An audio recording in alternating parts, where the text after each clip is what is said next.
சொல்றது புரியுதா? ஆனா நீங்க எல்லாரும் என்ன பண்ணணும்னா உங்களை சுத்தி ஏதோ ஒரு கம்யூனிட்டி நம்ம ஸ்கூலுக்கு வரும்போது போகும்போது நம்ம நிறைய ப்ராப்ளம்ஸ் பார்ப்போம். அந்த ப்ராப்ளம்ஸ் பேஸ் பண்ணி நீ என்ன பண்ணணும்னா ஏதோ ஒரு ப்ராஜெக்ட் பண்ணணும். அந்த ப்ராஜெக்ட்டை வந்து ஒரு ப்ராடக்டா கன்வெர்ட் பண்ணணும். யாரோ ஒரு ஸ்டூடெண்ட் பண்ண ப்ராஜெக்ட்னால தான் இப்போ வந்து ஸ்கூட்டில ஸ்டாண்ட் போடாம இருந்தோம்னா ஸ்டாண்ட் போட்டுருந்தாங்கன்னா வண்டி ஆன மாட்டேங்குது. இதெல்லாம் ஸ்டூடெண்டோட ப்ராஜெக்ட்ஸ் தான். ஆனா அதை என்ன பண்ணிட்டாங்க, ஒரு பைக்ல வந்து இம்ப்ளிமெண்ட் பண்ணாங்க.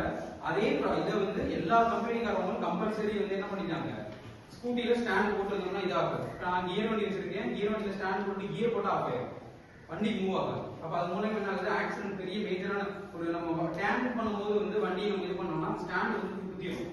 குதிச்சுன்னா என்ன ஆகும், நம்ம கரெக்டி விட்டுருவோம். நமக்கு எதுக்கு வண்டி வந்தாலும் எது வந்தாலும் ஆக்சிடென்ட் வந்து மேஜர் ஆயிடும். அதனால என்ன பண்ணாங்க, ஒரு சின்ன ப்ராஜெக்டோட ஐடியா தான் அதை என்ன பண்ணாங்க எல்லாத்தையும் இம்ப்ளிமெண்ட் பண்ணாங்க.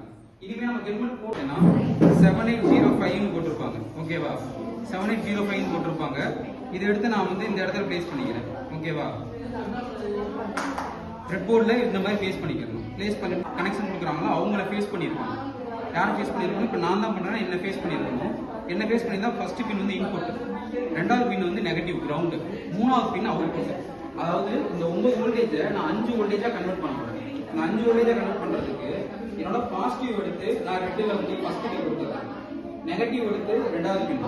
ஓகேவா, நான் என்ன பொருளை இருந்து ஆன் பண்ண வைக்க போறேன். நான் இப்போதைக்கு என்னோட பஸ்ஸர் தான் 5 வோல்டேஜ் தாங்க, என்னோட நான் டைரக்டா கனெக்ட் பண்ண போறது. அதனால என்ன பண்றேன்னா பஸ்ஸர் எடுத்து இது பண்ணிக்கிறேன். இந்த பஸ்ஸர்ல பெருசா இருக்கிற பின்னு பாசிட்டிவ் பின்னு, சின்னதா இருக்கிறது நெகட்டிவ். அதே தான் எல்இடி, பெருசா இருக்கிறது பாசிட்டிவ், சின்னதா இருக்கிறது நெகட்டிவ். இதே அமைதியா இருக்கும். ஓகேவா, பெருசா இருக்கிறது பாசிட்டிவ், சின்னதா இருக்கிறது நெகட்டிவ். நான் இது ரெண்டே எடுத்து மாட்டிக்கிறேன். எனக்கு என்ன பண்ணணும்னா நான் 9 வோல்டேஜ் வச்சிருக்கேன். ஆனா எனக்கு 9 வோல்டேஜ் கொடுத்தா அந்த பஸ்ஸர் போயிடும். எனக்கு 9 வோல்டேஜ் கொடுக்காம டைரக்டா வந்து 9 வோல்டேஜ் போயிடாம 5 வோல்டேஜா கன்வெர்ட் ஆகி போகணுங்கிறதுக்காண்டி நான் இந்த இடத்துல ஒரு வோல்டேஜ் ரிலேட்டர் யூஸ் பண்ணிருக்கேன்.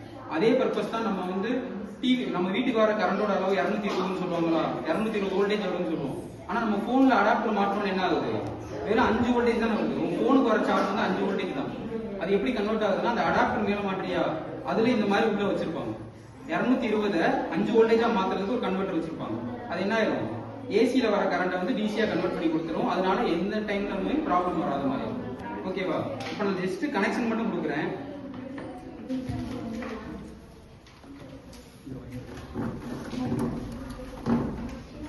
கவனமா கவனி, அப்பதான் இதாகும்னா 2 3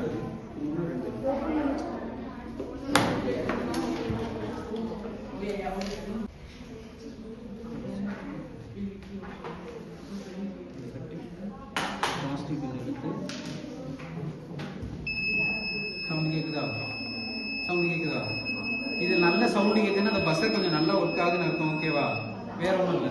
இதுல நான் என்ன பண்ணிருக்கேன், 9 வோல்டேஜா இருக்கிற என்னோட பேட்டரியில இருந்து 5 வோல்டேஜ் ரெகுலேட்டர் யூஸ் பண்ணி என்னோட பஸ்ஸருக்கு ப்ராப்ளம் ஆகாத அளவுக்கு நான் 5 வோல்டேஜ் கொடுக்கும் என்ன ஆகுது, இதாகுது. நான் இதை வயரை கனெக்ட் பண்ணாம